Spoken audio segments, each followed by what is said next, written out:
Was at the theater a couple times this weekend, saw Furiosa and Evil Does Not Exist. I am officially hooked on IMAX. I can't remember, maybe I said this in the last video.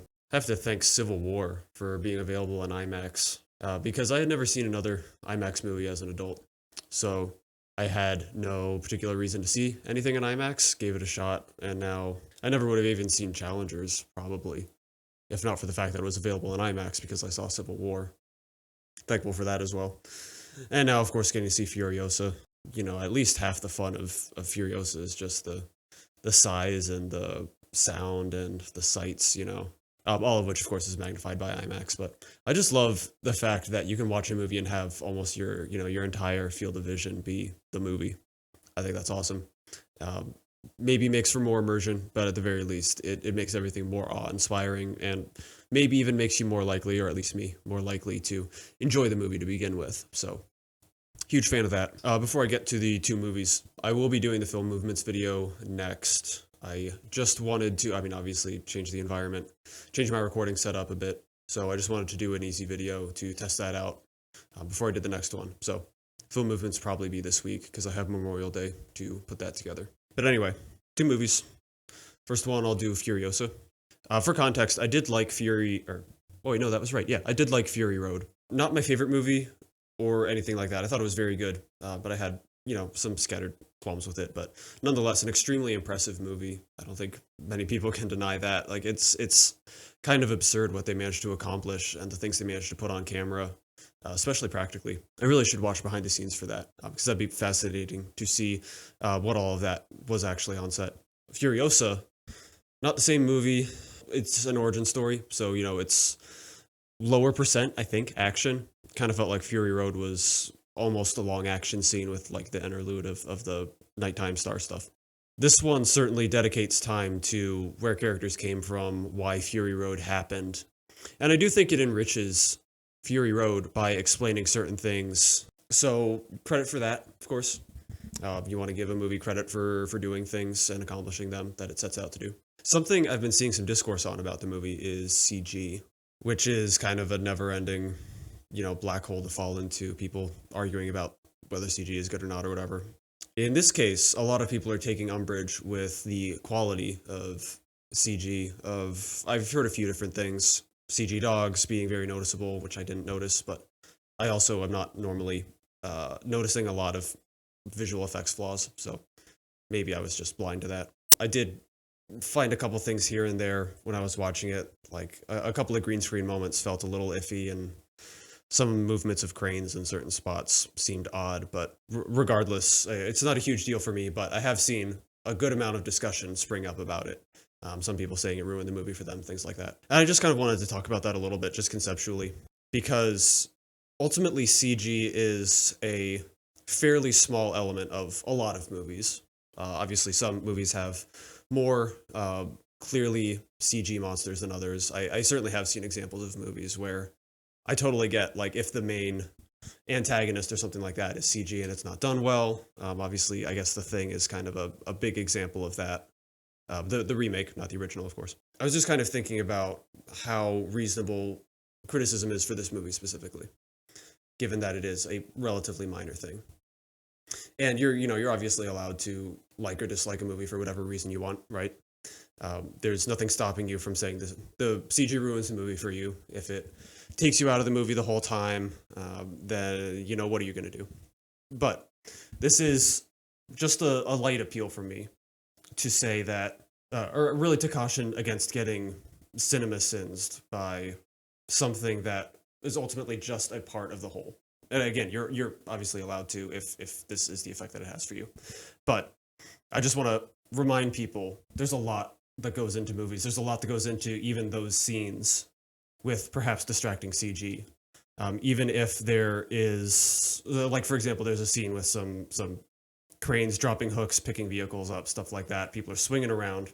And, even though for me, I did find like some of the movement was very strange, despite that, there's still other elements in the scene. There's still blocking for people moving around, for cars, drifting in and out of scenes and people, and the shot composition in context of the whole scene Again, if the CG is that much of a problem, so be it.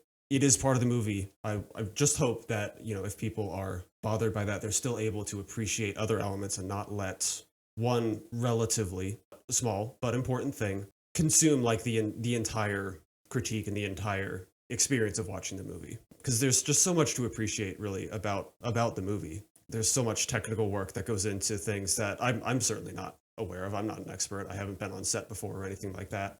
Yeah, I guess that's basically it. It's just a reminder. There's a lot to movies. It's more than just CG. And hopefully if you don't like the CG, then you can at least be able to appreciate other elements, and talk about other elements in addition to just visual stuff. Besides that, something that surprised me was tonally, it's a little bit silly, maybe even a lot bit silly. It's fairly consistent throughout. Yeah, Chris has a certain dynamic. Chris Hemsworth has a certain dynamic to him that I wasn't entirely on board with. There's a certain fun quality to it that I don't think is out of place in a movie. Personally, I think it's a little bit out of place in this one. I would rather him have come across different, given certain parallels to Furiosa. But what are you gonna do? Not the hugest fan of Anya either. I didn't feel like she brought a ton of screen presence to make Furiosa as a character all that impactful. She does have great eyes for this movie because it feels like her eyes have like a certain like ferocity to them. And given that Furiosa, for sections of the movie, doesn't talk a whole lot, it feels like it communicates nicely her inner emotions through her eyes, which I did think was a nice touch. I don't know how much acting you truly do with your eyes, but if eye acting is a skill to be developed, she's apparently developed it well. The desert location's still awesome. There's a lot of big, wide, sweeping shots, showing caravans driving around, kicking up a ton of dust, large crowd shots, scale, all those things, even some fun colors with the flares and things like that. Some environmental stuff, with birds flying, people running through sandstorms, all that fun stuff. Spoilers for this part, remember to mark that in the video. The most interesting decision to me, playing the Fury Road clip show at the end, which I guess I don't really understand why. I don't like okay, so let's say for instance you're someone who didn't watch Fury Road to begin with. If you watch to the end of the movie, if you watch part of the credits, then you kind of get like uh, some of the events lightly spoiled for you. So it doesn't seem like it's really for people who haven't watched Fury Road yet. I guess maybe the thought is if you've watched Fury Road already, then you're going back and watching Furiosa. You watch Furiosa, maybe you haven't rewatched, Fury Road since it came out like 10 years ago or whatever. Maybe seeing a quick summary of events of Fury Road helps contextualize Furiosa in the two films. I guess that seems most likely to try to really quickly enrich the viewing experience a little bit by giving some extra context. I guess I just watched it a couple weeks ago or something like that to prep for watching Furiosa. So I guess it didn't have that effect for me. Maybe some people found it helpful if they hadn't seen Fury Road in a long time. I found it kind of odd, especially given that the color grade is a lot different and more faded, if I remember right. So, to me, the action stuff they were showing from Fury Road also looked just more fun and better and just kind of reminded me of watching a movie I liked more. So I don't know. I didn't find it that helpful. I'm sure some people did. I'm sure some people could explain how it worked for them. I don't get it. I thought it kind of made the ending a little bit more of a bummer. Then I also saw Evil Does Not Exist, which is a really lovely movie, both visually and the audio. The music is very nice, very emotive. A lot of it is strings based and has like a nice sense of melancholy, yearning to it. There's some sparser synth stuff for filler in certain scenes as well. Music contributes nicely to the tone of the film. There are also some really wonderful shots. Oh, actually, before I get to the visuals, the music is not like omnipresent. There are a lot of longer takes and well, some stuff we'll get to later that does not have any music. It's basically just the audio of people working. And it's crisp, it's satisfying. I think it backs up the satisfying quality of the jobs that we're watching them do. And having just silence for the music, really nice Foley underneath. It's very satisfying. I think it helps sell the enticing quality that the movie is trying to promote. And then, yeah, there's some great shots, some great color. The woods look really vibrant in the daytime. It doesn't quite look quote unquote natural, maybe, or maybe it does.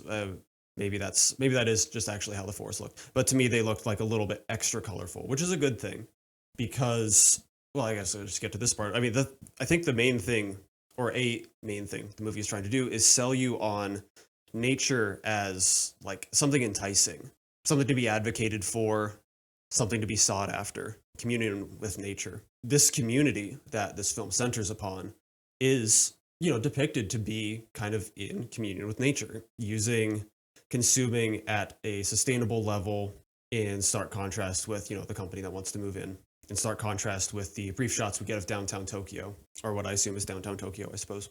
So, what the film does, especially early on, is give us a lot of longer takes, kind of showing people at work, showing Takumi especially, chopping wood, gathering water. He's very patient. Really, the film is patient. He's just doing his jobs. The film is very patient, long takes, strictly observant. There's, at least, I feel like there's, for me, for America as a whole, maybe it's global, given that, Japan apparently also seems to feel this way. A romantic ideal to kind of living off the grid, being self sufficient, doing everything yourself, being in nature, camping, these things are, I feel like they're common ideas that someone will say, like, I just want to get a cabin out in the woods. Homestead is, a common thing people say as a life goal. And this movie really sells it. It makes it look appealing. The Foley, like I said, is very satisfying. The chopping of wood is just great. The water looks crystal clear and enticing. They just find, wild wasabi and they can just eat it and add it to their dishes. And, just the freedom and the simplicity of what's being portrayed on screen is really delightful.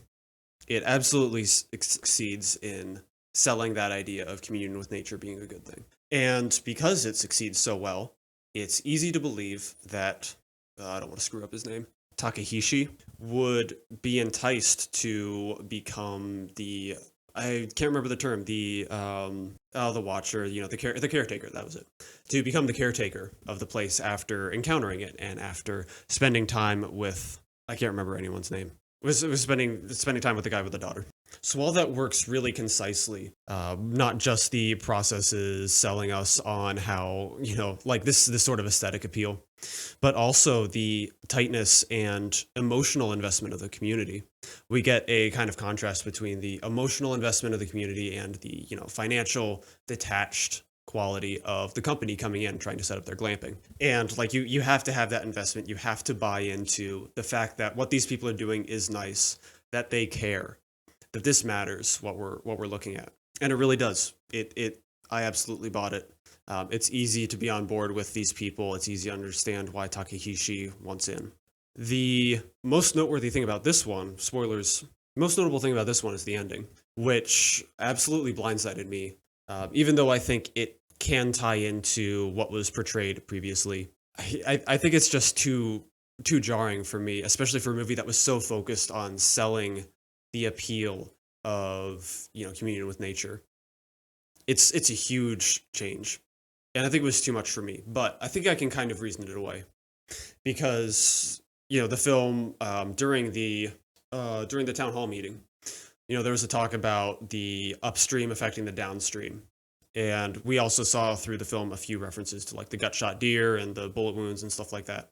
I think this is pretty clearly tying Takumi to the gut shot deer thematically, by the way that scene is cut. And I would say the reason that scene is there is because he is, in effect, the gut shot deer who has been, kind of wounded initially by the company coming in trying to insert themselves into the community. They didn't kill them outright. They haven't started the project yet. The community is essentially finished. Like the company already has the land. They already have the bare minimum safety requirements and things like that met. They will do the project. So he's kind of like the wounded animal in this situation that is being incurred upon. Even though Takehishi means well, even though it seems like he truly does want to be the caretaker, given his background of being, in a midlife crisis, more or less wanting something different, wanting this life that appeals to him now that he's visited this town. He means well, but he is encroaching upon the gut shot deer. And unfortunately, he kind of pays the price for it as he's attacked by the metaphorical gutshot deer. And then I think also this is an example of the flow down of consequences from top stream, namely the company, to downstream, these people. Takumi and his daughter, most directly, because they are part of the community that will be disrupted by this project. And Takahishi, of course, because he's part of the company, the actions kind of flow through him, and then he bears responsibility, or sorry, he experiences consequences because he's there.